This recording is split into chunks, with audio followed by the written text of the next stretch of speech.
conceptual perspective to things. People talk about a desire to be successful. All of the elements they think, intelligence, expertise. Hey, how much am I willing to give up and are not committed to the struggle? Acquiescing to the struggle, they're committed.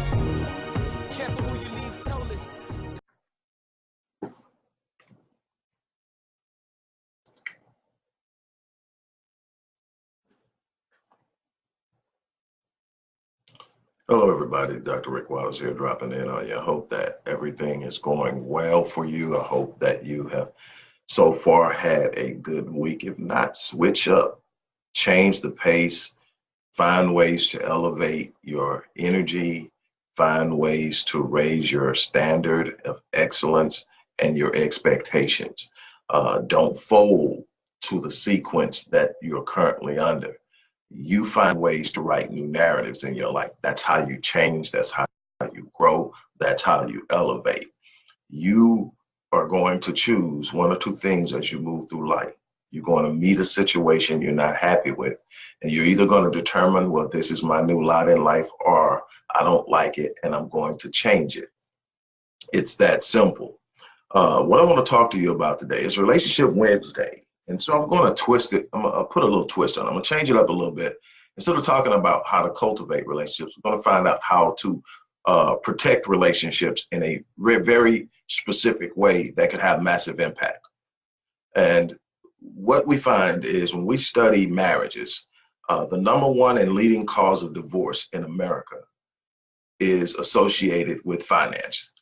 It's money. It's directly associated with money. Money problems create massive issues within the relationship. Now, the dynamic that is played out in this is far more complicated. It's complicated than just simply saying, okay, there's not enough money. But when there's not enough money, it places pressures on other areas of life that need to be cultivated but can't. For instance, a big issue for women is security. That's why women get very, very anxious when you have to move. Women who are in relationships where their husbands move a lot are definitely not as secure and not as confident in the environment than women who are in more stable situations. And so you will see the divorce rate go up. Well, these are just some of the ways that money contribute to this high divorce rate.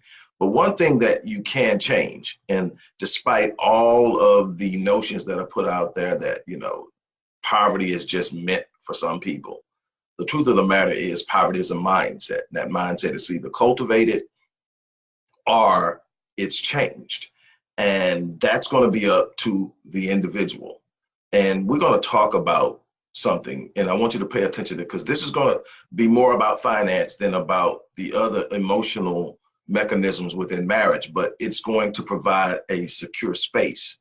And this isn't just for married couples. This is for people who could end up in a long-term relationship where you're cohabitating with someone. And it's important to understand that if you can eliminate the financial issues within the marriage, you give your marriage a 35 to 40% higher chance of surviving all that goes on in life. There are other things, obviously, that you're going to have to master, other things you're going to have to make sacrifices on. But if you can eliminate the number one enemy, finances, you're well on your way. Plus, when you have money, there are some things you can throw at other problems that'll help you resolve it. For instance, if you don't have insurance, it's hard to get counseling because counseling is expensive. If you have money, you don't have to worry about insurance. You pay for what you need. And so there's just so many other things. Also, when things are getting stressful from other areas of life, when you have money, you can get away from it for a while. You can take the vacations. You can sit up and invest in yourself. And I'm a firm believer that it's not my wife's responsibility to make me happy. The only responsibility she has to me, as far as my happiness, is to ensure that she has an environment in which I can pursue my own happiness without all the obstacles and the hostility and the tension and everything else. It's not her job to make me happy. And when you have money, you have the ability to pursue happiness in things that your passion drives. I'm not saying your happiness is in money. I'm saying that it is simply a facilitating mechanism through which you can get things done. And it's absolutely necessary in the world we live in. Doesn't mean that it doesn't mean that you can be without it and not find happiness, because plenty of people do that as well. I'm simply talking about relationships right now. Let me throw some numbers out at you. 76% of Americans live paycheck to paycheck. And when you hear that, what doesn't automatically come to mind is the stress that goes along with that. Living paycheck to paycheck means that by the time I get paid again, I'm absolutely down to my last dime, or I have been down to my last dime for the last couple of days. And this check is an absolute necessity. But guess what comes with that? A very high level of stress to the point to where there's not enough relief in it to do what your body does when it's under stress. Your body is meant to be under stress for very short periods of time to help you deal with things that require a high level of focus and energy. Like the fight or flight response is something that's meant to deal with an immediate issue, get it out of the way, and your body returns back to its normal physiological makeup and chemical makeup. And that doesn't happen in chronic stress. Chronic stress, your body is constantly pumping adrenaline and cortisol into your bloodstreams for the purpose of fight or flight, but you're not fighting or running from anything. You're stressing over situations that are ongoing and there's no end in sight. That's 76% live paycheck to paycheck and live with chronic stress, which means you're at a higher risk for stroke, a higher risk for heart attack, and a higher risk for depression and a bunch of other things that come along with this. So it is immensely important to understand what financial issues do to you. There's a saying that says that being poor is expensive, that poverty charges tax, and it does. Not having enough money leads to a lot of other problems that people that do have money don't deal with, outside of not being able to afford material things. People get so caught up in money and thinking about material things, they lose sight of the true value of being financially independent or financially set. Then 64% of Americans who own businesses are badly breaking even or even losing money. So even though people have started to make moves and say, you know what, I'm getting out of the workspace. I'm going to take I'm going to take my dream on, and I'm going to start a business. But for a number of reasons, which I can't get into all of them now, they aren't bringing their business to profit. And so they're working for the sake of just running a business, which can be worse than having a job that you hate, because now you're totally responsible for something that isn't working. And so now you're probably going to have problems in a relationship, especially if you're a man and you have a woman who is looking for that stability in the relationship. And you're out and you're working and you're spending all your time, but it doesn't show in the house. Now, you may be generating revenue, but you may not be covering costs. And you're just floating around that area. So you're making money, but it's going right back into the business. She doesn't understand that. She doesn't care about what your revenue generation is. Now that may have some value to you. It may have, you could have a 6-figure, even 7-figure revenue and not be turning a profit, and you don't have anything to take care of home, then that's a problem. And so you got to understand how to go in the business, how to start out in a way that you reach profit more quickly. All of these things are important. Now, here's something else. The majority of people in America don't have a money reserve, or even worse than the vast majority of Americans not having money reserve is the fact that most of them have accepted the fact that this is the case, and they see that as their lot in life. In other words, instead of sitting up and looking for a way to change it, they have sit up and said, this is just how it is. And when I start to look at it, and I look at something, and people who follow me know how I feel about a lot of the different mechanisms at play that hold a specific group, Blacks in particular, at bay when it comes to the development and building of wealth. The work I put in, how I am about it, how unapologetic I am. And it impacts me on certain ends of my business spectrum because I refuse to be apologetic about it. I refuse to tone it down. And I take the lumps and bruises with it because that's my passion. And I literally fund my passion because I get in 16, almost 17 years now, I've raised less than $10,000. So all of what you see me doing is me. But I'm able to do that because I see the importance of what I'm talking to you about today. But you know, when I hear the end of the Star Spangled Banner and it talks about the land of the free, I'm like, no, that's not true. See, we see things through the lens that's given to us, and we interpret things through the framework of the narrative being written by those who want us to behave in a certain way that benefits them. And so when you hear the land of the free, you think, well, I'm not a slave. But see, you're shackled to debt. And you being shackled to debt has minimized and limited your mobility in this world and what you're capable of experiencing. And it has brought you to a point where you are living a life that's dwarfed to the potential you have in you to live. And so that's important. Another thing that I shared earlier this morning on one of my pages on Facebook is that complaining has no value, but we become master complainers. We look and complain about everything. Complaining is a sign of weakness. Complain is a sign of impotence, meaning you lack the power to change what you're complaining about. Anyone who understands their power to change something doesn't complain about it. They go to work changing it. And the thing is, there's absolutely nothing in your life that you don't like that you cannot change. Now, the thing is, are you committed to changing? Are you committed to saying, this is what I'm going to do? See, the problem is that you can't change. The problem is that you're not willing to take the steps to change. You're not willing to take the risk. You're not willing to invest. You're not willing to be committed to mastering whatever it is you need to master. See, you don't get in this world what you want. You get in this world who you are. So basically, everything that you desire in this life is going to be predicated upon what you're capable of becoming. And you determine what you're going to become by how much you invest in yourself and in mastering the thing you need to master. In order to have something, you've got to become the person who's capable of doing it. That's how you decide what you're going to be. It's not, I'm going to wish for something. See, some people have goals and other people have wish lists. See, the wish list is different from the goal because the goal requires you to set in motion step-by-step processes that will end up getting you what you want. A wish list is simply for those people who are not willing to put in the work to have what they say they want. And those are the people who sit there and see poverty, struggle, and lack as their lot in life because they're refusing to do it. And when I'm teaching my clients, the thing I'm trying to get across to them is it's not about luck. It's not about preparation. Because I know a bunch of people that are highly prepared, have read every book, studied, been to every course and conference, know all that. I talk to them and they know all the answers. But then when you sit up and you look, it's not in the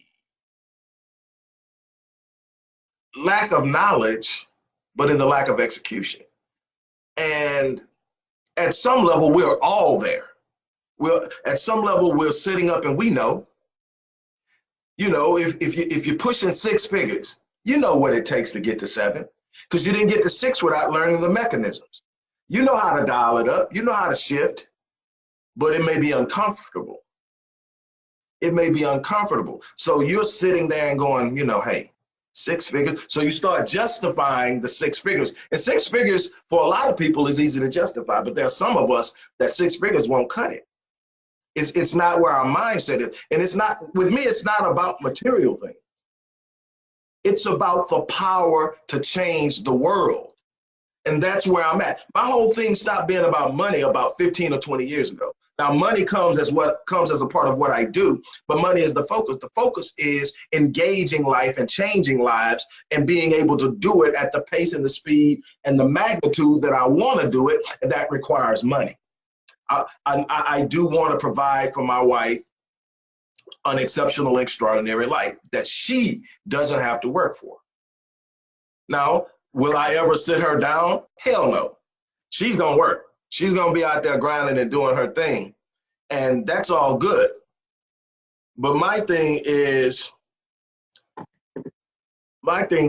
that's something I want to do. So my drive is more about my children, them. I've experienced life crazy. Like I tell people all the time, the first half of my life was about me. I got out and I did me, and I did it magnificently.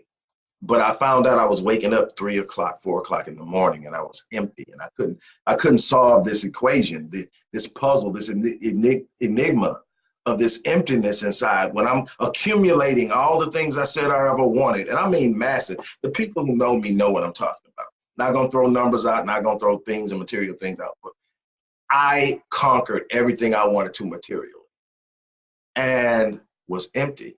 And so I tell people all the time, that was the first half of my life. The second half of my life is about my legacy. It's about what I'm going to leave behind that will speak of me long after I'm gone. It's so much bigger than material things. And that's what I'm working on. And so that's what drives me. But in the sense of it driving me, money comes secondary. I tell people all the time, if you want to really make money, find a way to use your gifting, your skill set, your experiences to help people achieve things that they need. Help solve a problem with your gift, and you bring immediate value to that market, to that industry, to that group, to that target audience, and money will come with it. And then it becomes a situation is if I want more money, I help more people. It's about scaling. It's about scaling. When you learn how to scale, you help more people, you make more money. And when you have helping people in front of everything, you can't go wrong. Now, you can learn and manage all of the little skill sets and nuances about what you're doing, but you have to have a desire to help because motive matters. Okay, I'm going to get back to this because I want to shut this down, but we have to have the understanding of the magnitude we have. And then there's this mindset that poor people have in this country, and it's a poverty mindset. And it simply says, I can't afford it. See, I can't afford it has become the escape route or the escape mechanism that allows people to remove themselves from the responsibility of changing their lives. See, it's said so often that people don't even look at it and see anything wrong with it. I can't afford it. Well, why not? Do you want it? Do you want it? If you want it and you can't afford it, then you got to find a way so that you can. That has driven me early in my life. You know, man, I want to do that. Man, you ain't making that kind of loot. Well, how do I make it? Let me go find out. Go find out. Now I got it. What's the next thing? And then after a couple of times of that, you start to realize there's no such thing as lack. This is a universe of abundance. The thing is, you got to know how to generate it. You got to know how to shift and change. I can't remember who said this, but at the turn of the century, when we were moving into the 2000s, it was said by a prominent mind, and I cannot recall, somebody may recall it, but it was said that the illiterate in the next century won't be those who cannot read or write. It will be those who cannot learn, unlearn, and relearn on the fly. Because now things, because of technology, are moving at break speed. What worked last week may not work this week. And so you got to learn how to create what you want.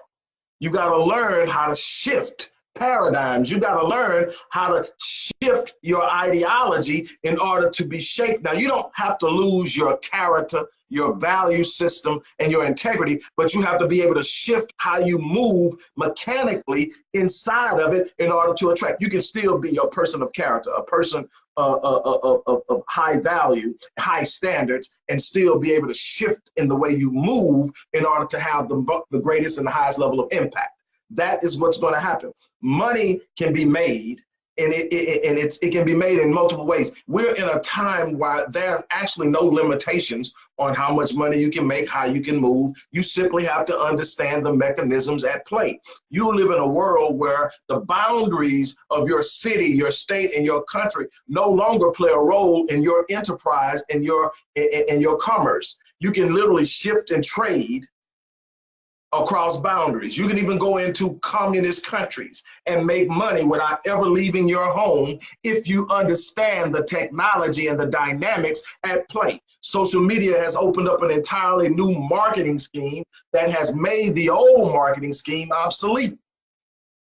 If you were to poll the Fortune 500, they will all show that they have shifted their branding, their marketing and their branding spends from primarily television, radio, and print to predominantly social media.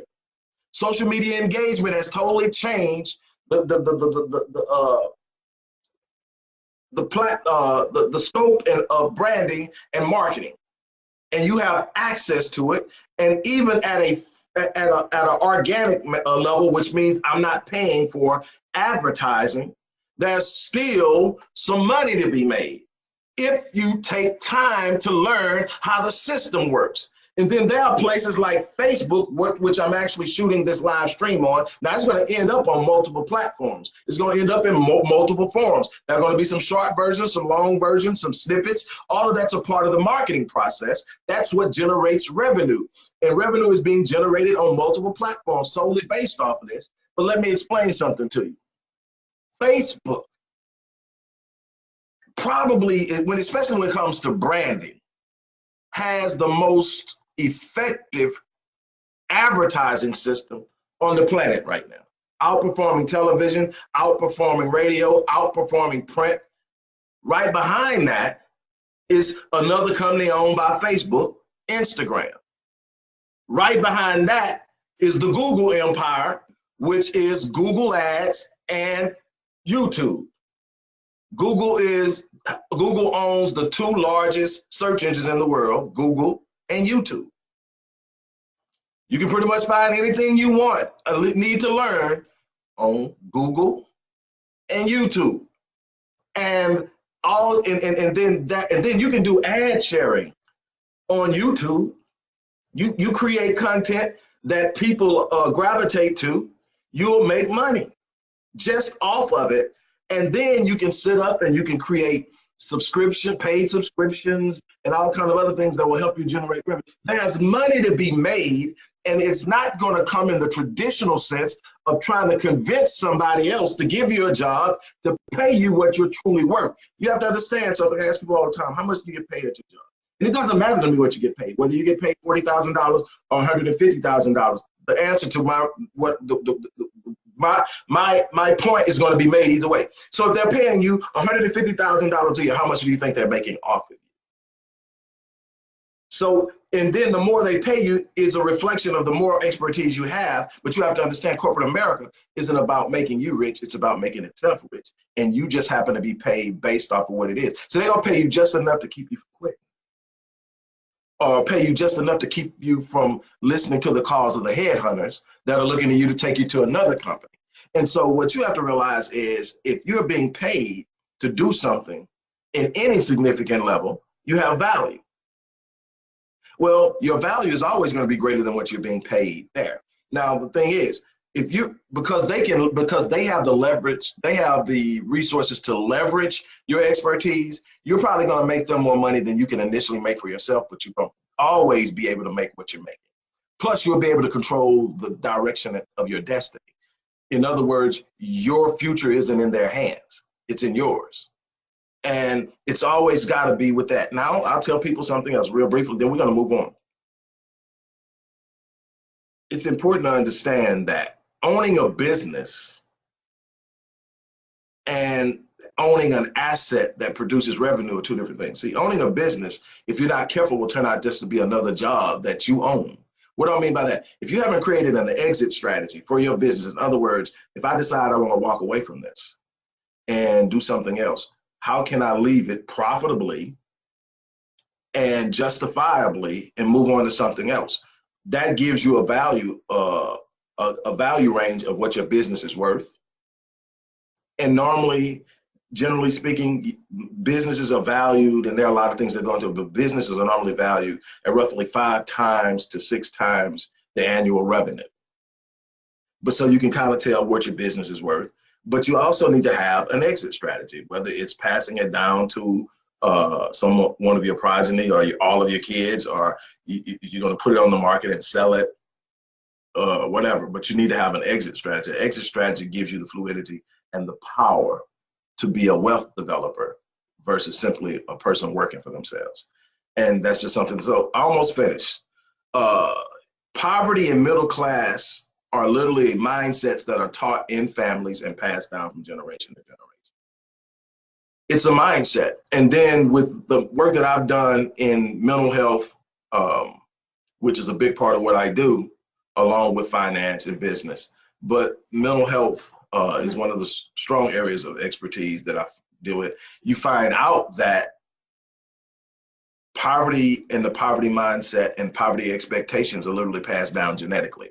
I've done great studies, great work, produced a lot of empirical data through research and studies on epigenetics. I've even spoken and written for the Epigenetics Council on cancer, cancer research. And so epigenetics is huge. It speaks to the proclivity for disease, speaks to the proclivity for becoming traumatized. It speaks to certain behaviors being inherited, and the epigenetic tags that literally control mentality and gene expression are huge. I can't get into it, but literally, you got to break that cycle. If you come from a line of poverty, it's not just a mindset, a culture, and a behavior. It's literally embedded in your genes. It's in your DNA. But the beautiful thing about it is that you can shift that. You can literally change that. We're learning now that what we once thought was completely locked and set isn't locked and set. There's a thing called neuroplasticity. It says that I'm creating new neural receptors every day with everything I engage new. And if I engage these things that are new consistently enough, long enough, I literally shift the way I think and focus on that particular thing. So there's always a way to change things. You're not locked in, you're not stuck. It's not your lot in life. You have to be. Generational poverty is basically another way of saying it.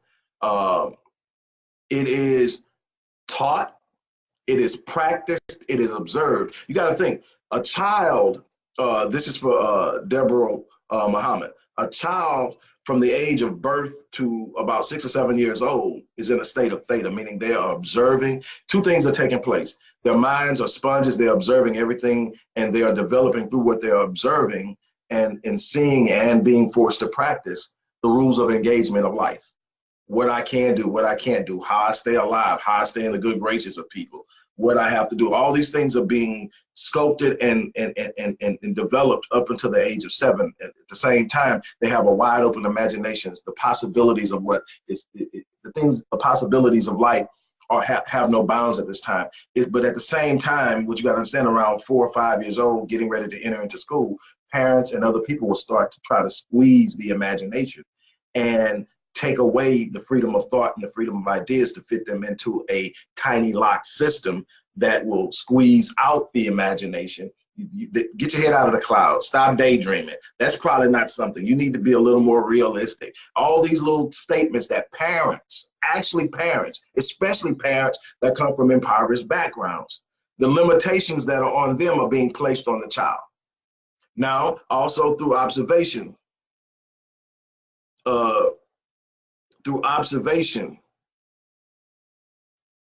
yes, we definitely can discuss this. I'm going to remember to get your number, and I will definitely reach out to you. So definitely. I don't want to drag it out too long, but what I'm trying to get out to say is there's absolutely no such thing as lack.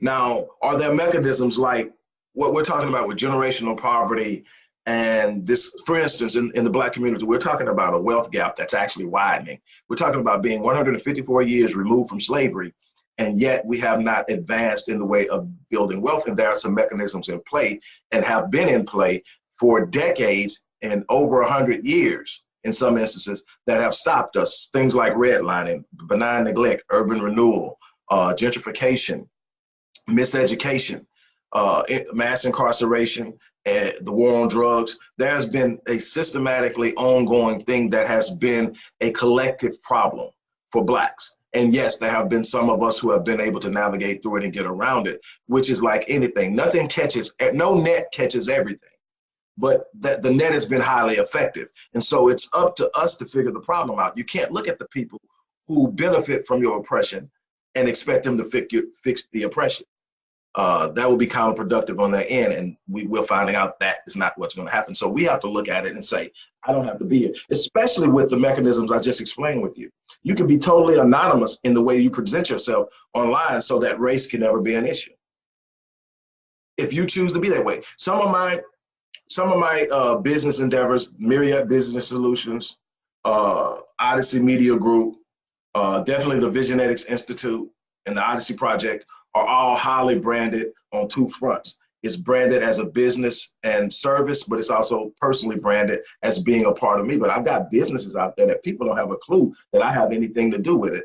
And those are not going to be subject to people who don't like me as a person, people who don't like my color, people who don't like the fact that I don't wear suits. None of that's going to play a role because I'm not the face of it. And I created certain things and mechanisms that way. Other things I wanted very closely associated with me and my personal brand. But I spent the time and I worked on that. And I knew that it was going to narrow down my target audience, but I wasn't worried about it. I want to work with people who want to work with me. And so that is that. So we got to stop passing that down. And so, like I said earlier today, and then I'm done. A lot of us have bought into the notion of poverty being a lot in life, and we sit up and struggle. Our marriages and our relationships struggle. Even our relationships as parents struggle because we bought into poverty as a lot in life. We are living life based off a narrative that was written to hold us into position to support a socioeconomic structure and system that needs some of us to be poor in order to support those who are wealthy and to consistently build the wealth of other people. And so what we have to do is say, okay, how do we work within that to build our own? And that means taking risks. And we are very, very risk averse when it comes to our money. We'll spend it in ways that are risky but don't seem risky. In other words, when it comes to consumerism, we have no problem. We go buy nice things all the time. The problem is we're buying nice things that don't hold value and don't appreciate. That's consumerism. That makes other people wealthy while taking our discretionary funds that could be invested in something that would bring a return, invested in business, invested in the education of our children, invested in money opportunities. And that's where you build wealth, is when your money is working for you, even when you're asleep. That is simply how it has to be done. That's wealth. That's the definition of wealth. Not how many zeros in your bank account, but how your money is made. Now, with that, I'm going to go out here. Like I said, I would love to work with some of you guys. If you want to work with me, inbox me. There's some information in this description box to where you can get my two latest books, my 20th and my 21st book, Critical Mass and I Am. All of that's in there. Read it, find something that works for you, make it happen. But whatever you do, it's time to shift. It's time to come out of that. Like I said, the number one cause of divorce in America are finances. You get that worked out, you give your relationship a better chance of surviving. It's not the fix all, end all be. It's not a panacea, but I promise you, things are much easier to deal with in your relationship when finances aren't an issue. With that being said, I'm gonna check out of here. You guys have an unbelievable day. And Deborah, it's Deborah, I'm assuming. Deborah Muhammad, brother, I'm about to give you a call when I get off of here. As soon as I get this set up and start the editing process, I'm gonna reach out to you. If I miss you, I'm gonna leave my information so you can call me back. With that being said, look, I'm gonna check out of here. You guys have an unbelievable day. As I always say, live your life on full so that you die on E. On that note, I'm out.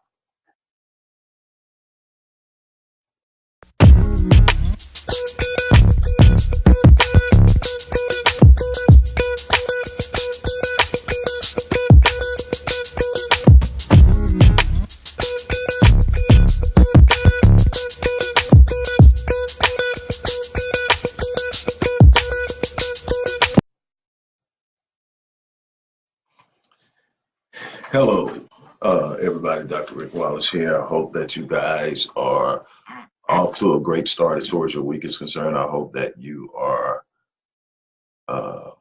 coming off of a good week where things went well, were profitable, prosperous, and productive. Even if it wasn't, make a recommitment this week, make the necessary adjustments, and get back in the game. This is a marathon. This is a game of perseverance and resilience. It is about making the necessary adjustments. It's about remaining committed and finishing what you're starting. Not everything is going to go your way. That's something that you're going to have an understanding of and be okay with, because things simply happen. Nobody's perfect. No situation is perfect. There's always going to be something that you're working against. That is a part of the process. You have to prepare yourself to be in process. You have to give yourself permission to be in process.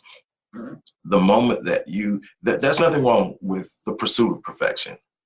But what you have to understand is the pursuit of perfection is the pursuit of completion. And in the pursuit of completion,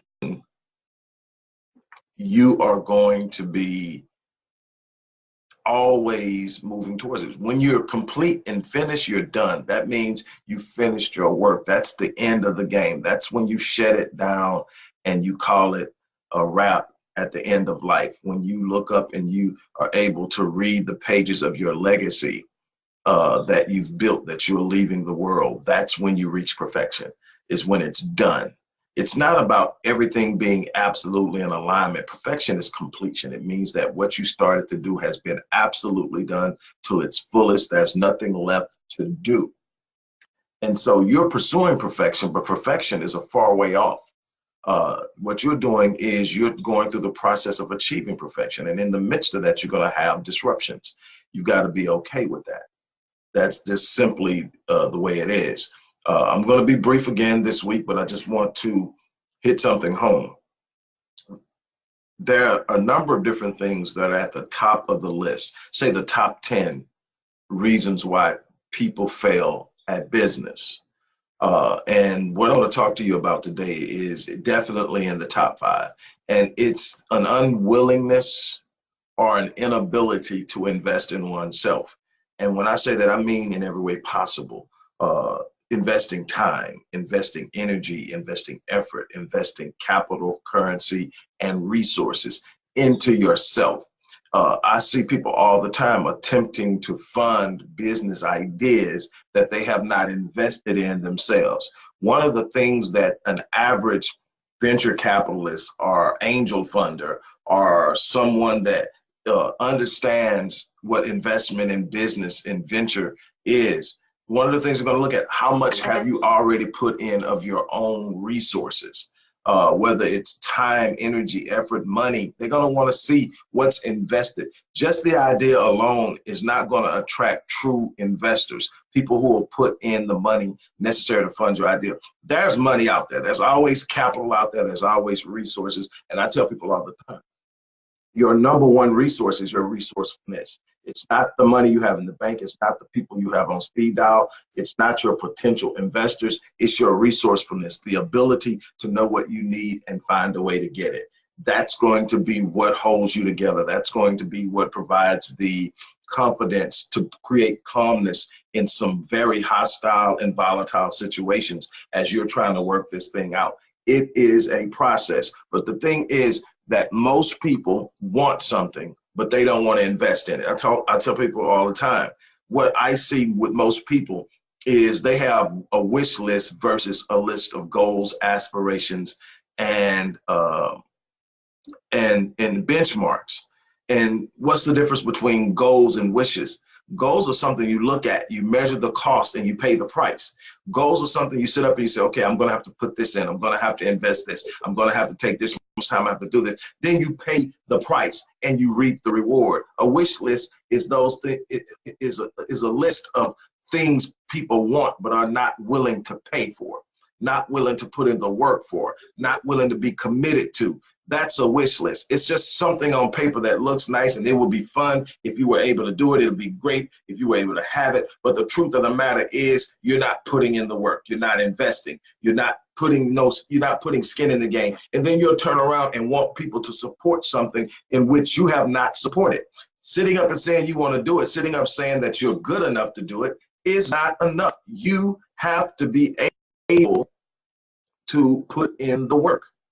You have to be willing to put in the work. You got to be willing to take some of your own paper and invest it in yourself, invest it in courses, invest it in material, invest it in inventory, invest it in whatever it needs to grow you. You're going to have to invest in yourself at some point in time. You're going to have to become better than you are, because you have people out there that are competing for the same market. And you have to have an understanding of how you're going to establish and distinguish yourself in the market. You can't go into a market and think just because you're offering something that people will automatically gravitate to it. So you got to know how to brand. You're going to have to invest in your branding, in your marketing campaign. You're going to have an ad spend. I don't care what it is you're doing. Organic business is great. It's a good supplement, but primarily you got to have a tried and proven method of driving business to you. And then you got to have a tried and proven method of retaining the business, because that's business longevity, not conversion, but retention. And you have to understand that conversion is turning someone that's not a customer into a customer. Businesses live off of retention, taking customers you have converted and retaining them through developing relationships with them that create what we call trust. And that's where you get your customer loyalty from. It's in the process of knowing how to do all of these things, but that doesn't come free. That has a cost to it. And what I see and what really bothers me is how many people want something that they're not willing to invest in. And then they expect someone else to invest in them. You are going to have to be your first investor. You're going to have to find, I don't care if you don't have a dime in your pocket, you've got to find a way to put some skin in the game. You got to find a way to be invested. You got to show somebody the effort you've put into being what you say you're going to be if they back you. That may be 10,000 hours of research and analytical processing that says, I've literally put 10,000 hours into understanding this. I know the market inside and out. Here's my plan. This is how it will work. This is how it compares to this. I've done this work. I've put it in. And then if you've got money, you can't hold money and expect to get money. You're going to have to put some money out there, invest in some things that will bring back a reward. You've got to understand that principle. You are going to have to be willing to put money in the game, put energy in the game, put effort in the game to a point where you literally develop momentum spiritually. I know we're talking business, but you've got to develop a momentum spiritually that the universe is hearing you, that the universe is responding to you, that the universe is answering your demands. And life and the universe and whatever else you want to say will pay whatever price you demand, but it's going to have a counter demand. If you say you want this business, the universe is going to demand that you sacrifice some time. If you say you want this business, the universe is going to demand that you take some money that you might want to spend on a vacation or something else and invest it in this business idea. The universe is going to demand that you prove that you're consistently, entirely committed to having it. And then the universe is going to say, now I'll meet you halfway. I will conspire with you to produce this thing you want. It has to be done in that way. I cannot stress this enough. With that being said, I'm going to check out of here. Got so much more to do, but I had to stop by this morning and give you this. Take it at face value, take it for what it is. But I'm telling you, if you don't invest in you, you can't expect anybody else to. And there is just this dynamic that is created when you put blood, sweat, tears, and money into something you believe in. You really truly own it, and it becomes a part of who you are, and it becomes a dynamic force that moves you forward. It's just a wish until you put some skin in the game. With that being said, I'm going to get out of here. You guys have an unbelievable day. As I always say, live your life on full so that you die on E. Have a great day.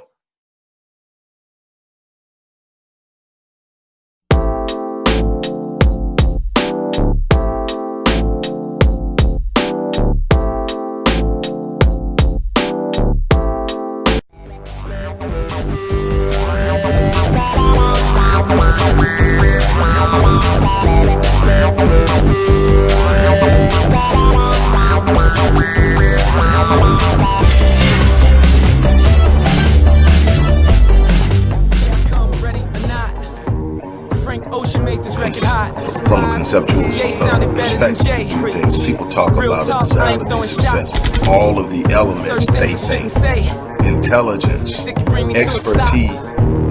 What other doors could they close? Hey, how much am I willing to give up and commitment, and are not committed to the struggle, acquiescing to the struggle, they're committed.